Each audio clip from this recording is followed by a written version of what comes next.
Hello hi welcome to Kokila's kitchen. இன்றைக்கி நம்ம கிச்சனில் என்ன பார்க்க போகிறோன்னா காந்த்வி தான் பார்க்க போகிறோம். இது வந்து குஜராத்தோட ஸ்நாக்ஸ் ஐட்டம். நம்ம எப்படி டோக்லா பார்த்தோமோ அதே மாதிரி தான் இந்த காந்த்வியும். இப்போ இதுக்கு என்னென்ன பொருட்கள் தேவைன்னு பார்க்கலாம். நான் வந்து சின்ன டம்ளரால் 1 டம்ளர் அளவு கடலை மாவு எடுத்திருக்கேன். அப்புறம் நல்லா புளிச்ச தயிர், 2 பச்சை மிளகாய், ஒரு சின்ன துண்டு இஞ்சி. பச்சை மிளகாய் காரம் வந்து உங்கள் காரத்துக்கு தகுந்தபடி எடுத்துக்கோங்க. அப்புறம் தேவையான அளவு உப்பு, பெருங்காயத்தூள், கொஞ்சம் மஞ்சத்தூள். இதுதான் இதுக்கு தேவை. வேறு எதுவும் பெருசாக எதுவும் தேவை கிடையாது. லாஸ்ட்டாக கொஞ்சமாக துருவி ஆட் பண்ணுறதுக்காக தேங்காய் தேவைப்படும். வாங்க இது எப்படி செய்யலான்னு பார்க்கலாம். ஃபஸ்ட்டு நம்ம இந்த பச்சை மிளகாவையும் இஞ்சியையும் இதை மாதிரி இடிக்கல்லையும் வச்சு இடிச்சும் சேர்த்துக்கலாம், இல்லை மிக்சியில் ஒன்றும் பாதியமாக அரைச்சும் சேர்த்துக்கலாம். நான் இப்போ போயிட்டு மிக்சியில் தான் அரைக்க போகிறேன். மிக்சியில் இதை வந்து அரைச்சி எடுத்துகிட்டு வந்துடலாம். இப்போ ஒரு அகலமான பாத்திரம் எடுத்து வச்சுட்டு அந்த பாத்திரத்தில் நம்ம எடுத்து வச்சுருக்க கடலை மாவை சேர்த்துக்கலாம். சேர்த்துட்டு அடுத்து நம்ம வந்து அரைச்சி வச்சுருக்கோம் இல்லையா பச்சை மிளகாய் இஞ்சி, அதையும் இதில் வந்து சேர்த்துக்கலாம். இதில் வந்துட்டு நம்ம வந்து தயிர் வந்து நல்லா புளிச்ச தயிரை ஆட் பண்ணணும். அப்போ தான் டேஸ்ட் ரொம்ப நல்லாயிருக்கும். வந்துட்டு இப்போ அடுத்து வந்து கொஞ்சமாக பெருங்காயத்தூள், அடுத்து கொஞ்சம் உப்பு சேர்த்துக்கலாம். அடுத்து வந்துட்டு நம்ம வந்து எடுத்து வச்சுருக்க தயிர். இப்போது வந்து எந்த டம்ளரால் நம்ம வந்து மாவு அளந்தோமோ அதே டம்ளரால் தயிர் அளந்துட்டு அதுக்கப்புறம் அதே டம்ளரால் 2 டம்ளர் அளவு தண்ணி சேர்த்துக்கலாம். இந்த மெஷர்மெண்ட்லேயே சேர்த்திங்கன்னா உங்களுக்கு வந்து அந்த காந்த்வி வந்து கரெக்டாக வரும் கடைசியில். இப்போ வந்துட்டு நம்ம வந்து இதை வந்து ஃபஸ்ட்டு நல்லா மிக்ஸ் பண்ணிக்கலாம்.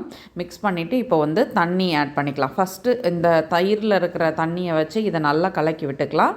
அதுக்கப்புறம் நம்ம வந்து தண்ணி ஆட் பண்ணிக்கலாம். தண்ணியை சேர்த்துட்டு அதையும் நல்லா கலக்கிட்டு இதுக்கு வந்து நல்ல ஒரு நம்ம ஜூஸ்லாம் வடிகட்டி வச்சுருப்போம்ல, அந்த வடிகட்டி மாதிரி யூஸ் பண்ணிக்கோங்க. ஏன்னா நம்ம டீ வடிகட்டுற வடிகட்டினா கொஞ்சம் இறங்குறதுக்கு சிரமமாக இருக்கும். ஏன்னா இது தண்ணி நிறையா இருக்கும் இல்லையா, அது வந்து அகலமான இதுன்னா சீக்கிரமாக அது வந்து இறங்கிடும்.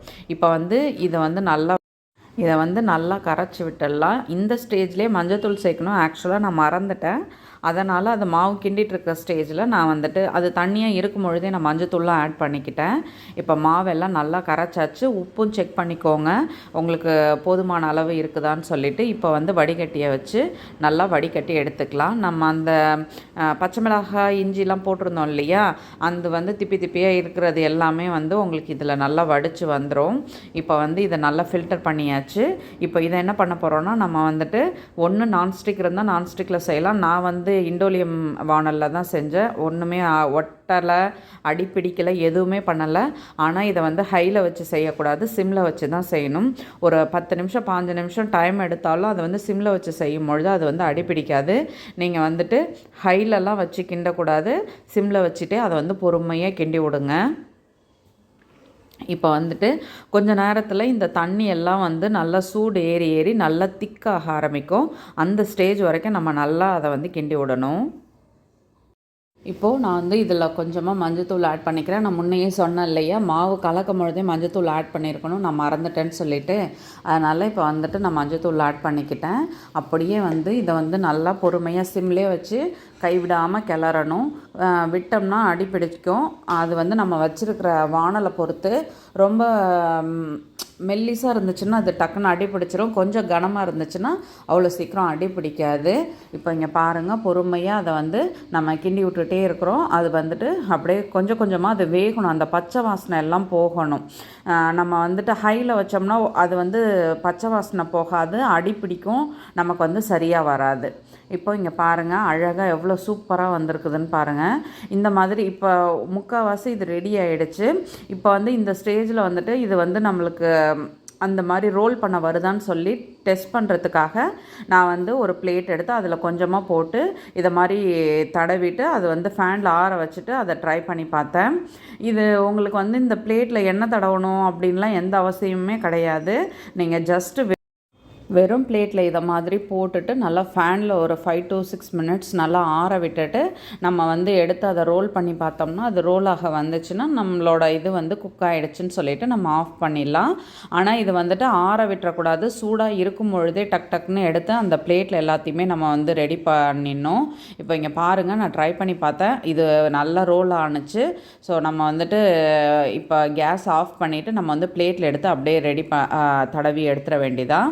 இப்போ வந்துட்டு நான் ஒரு பெரிய பிளேட் ஒன்று எடுத்துட்டு இதை வந்து அப்படியே பிளேட்டில் வந்துட்டு இந்த மாவை போட்டுட்டு நம்ம தோசை திருப்பி வச்சுருக்கோம் இல்லையா, அதை வச்சு இல்லை நீங்கள் ஃப்ளாட்டான எந்த இது வச்சுருந்தாலும் சரி, நமக்கு வந்து அது வந்து மெல்லிஸாக வரணும், அவ்வளோதான்.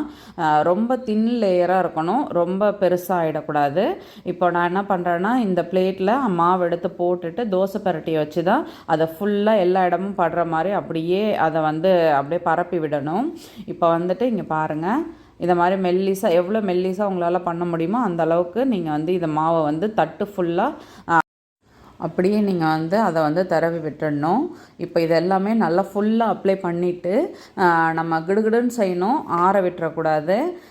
ஏன்னா இப்போ பிளேட்டில் உள்ளது நல்லா வந்துடும், நம்ம வானலில் வச்சுருக்கிறது வந்துட்டு அப்படியே கெட்டி ஆகிடுச்சுன்னா அது வந்து உங்களுக்கு வந்து அதை இது பண்ணுறதுக்கு வராது. இந்த மாதிரி இழுத்து விட்டோம்னா அதை மெல்லிஸாக அதை பரப்பி விட முடியாது, அதுக்காக தான் சொல்கிறேன்.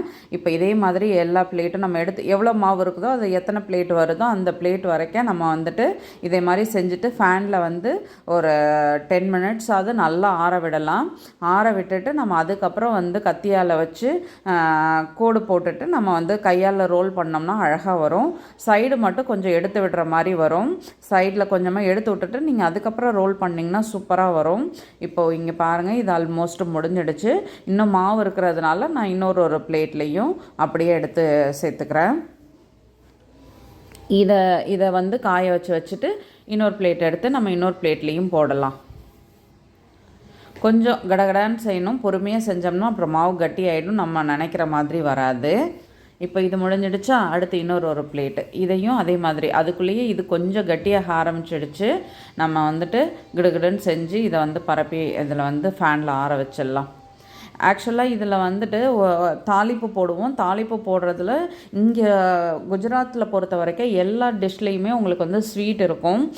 ஆக்சுவலாக இன்றைக்கி நான் உங்கள்கிட்ட வீடியோவில் காட்டும் பொழுது ஸ்வீட் போடலை, எனக்கு வேணான்னு தோணுச்சு, அதனால் நான் வந்து ஸ்வீட் சேர்க்காம தான் நான் தாளிப்பு போட்டேன். அந்த அவங்களோட இதில் பார்த்திங்கன்னா காரம் இருக்கும், புளிப்பு இருக்கும், இனிப்பு இருக்கும். மொத்தத்தில் பார்க்க போனால் எல்லாத்துலேயும் இனிப்பு இருக்கும், காரன்றது வந்து ரொம்ப கம்மியாக தான் இருக்கும்.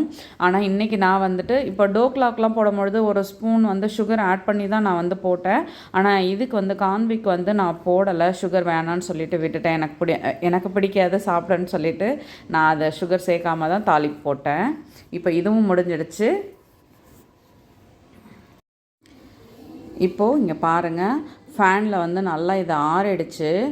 அப்படியே கத்தி வச்சுட்டு நல்லா நீட்டாக நம்ம எப்படி போடுவோமோ ஸ்லைஸ் போடுவோமோ அதை மாதிரி இதில் வந்து கத்தியை வச்சு லைட்டாக கோடு போட்டு விட்டுட்டு ரொம்ப பெரிய பெரிய இதுவாக பண்ண வேணான்னு சொல்லிட்டு நான் நடுவுலையும் ஒரு கோடு போட்டுட்டேன்.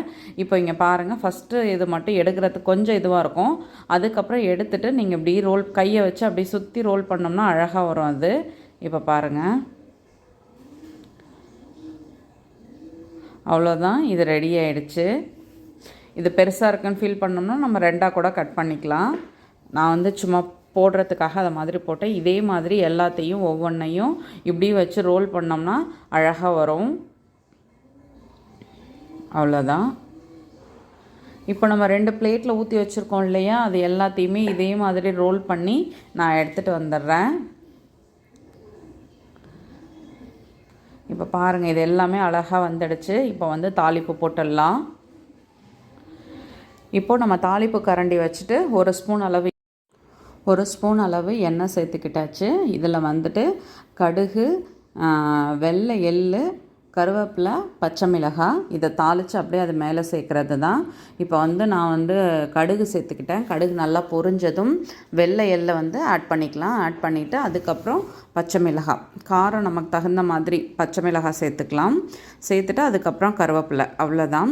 சில பேர் வந்து சுகர் சேர்ப்பாங்க, சில பேர் வந்து சேர்க்க மாட்டாங்க. மேக்ஸிமம் இதில் வந்துட்டு சுகரை வந்து சேர்க்குறதில்ல. சில இடத்துல சாப்பிடும்பொழுது அது ஸ்வீட்டாகவும் இருக்குது. இப்போ வந்துட்டு இதை வந்து நல்லா ஃப்ரை ஆகிடுச்சு. இப்போ வந்து அப்படியே அது மேலே எடுத்து நம்ம வந்து இந்த தாளிப்பு எடுத்து அது மேலே அப்படியே சேர்க்க வேண்டியதான். அந்த புளிப்பு, இந்த கடுகோட வாசனை அதெல்லாம் வந்துட்டு அப்படி கொஞ்சம் சாப்பிட்றதுக்கு ஒரு மாதிரி டிஃப்ரெண்ட்டாக தான் இருக்குது. ஆனால் என்னை பொறுத்தளவுக்கு கேட்டால் கான்வியா இல்லை வந்துட்டு டோக்லாவான்னு கேட்டால் நான் வந்து டோக்லா தான் சொல்லுவேன். எனக்கு வந்து இதை விட அதுதான் பிடிச்சிருக்கு.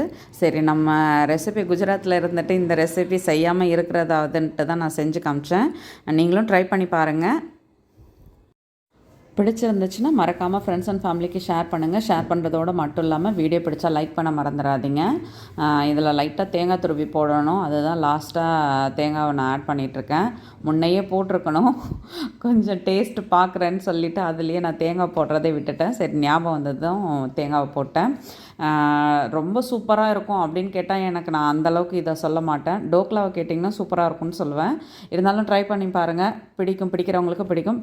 பிடிச்சதுன்னா கட்டாயமாக கமெண்ட்டில் சொல்லுங்கள். தேங்க்யூ. இந்த வீடியோ உங்களுக்கு பிடிச்சிருந்தா லைக் பண்ணுங்க, ஷேர் பண்ணுங்க, கமெண்ட் பண்ணுங்க. மறக்காம கோகிலா கிச்சனுக்கு சப்ஸ்கிரைப் பண்ணுங்க. தேங்க்யூ. வணக்கம்.